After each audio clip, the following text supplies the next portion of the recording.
তিস্তা বাংলাদেশের কাছে শুধু একটি নদীর নাম নয়, এটি উত্তরাঞ্চলের লাখো মানুষের দীর্ঘশ্বাসের নাম।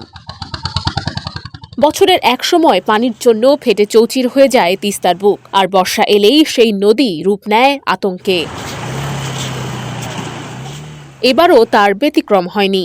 টানা বৃষ্টি আর ভারতের উজান থেকে নেমে আসা ঢলে হুহু করে বাড়ছে তিস্তার পানি। রংপুর, লালমনিরহাট, নীলফামারী ও কুড়িগ্রামের বিস্তীর্ণ চরাঞ্চল ও নিম্নভূমিতে ইতিমধ্যে পানি ঢুকতে শুরু করেছে।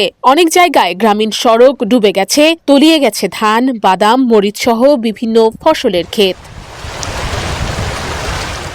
পানির চাপ সামলাতে দেশের বৃহত্তম তিস্তা ব্যারেজের ৪৪টি গেট খুলে দিতে বাধ্য হয়েছে পানি উন্নয়ন বোর্ড। শনিবার সকালে ডালিয়া পয়েন্টে নদীর পানি বিপদসীমার মাত্র ১৩ সেন্টিমিটার নিচে দিয়ে প্রবাহিত হচ্ছিল বলে জানিয়েছে লালমনিরহাট পানি উন্নয়ন বোর্ডের নির্বাহী প্রকৌশলী সুনীল কুমার রায়। মাত্র ২৪ ঘন্টার ব্যবধানে তিস্তার পানি বেড়েছে ৩৮ সেন্টিমিটার।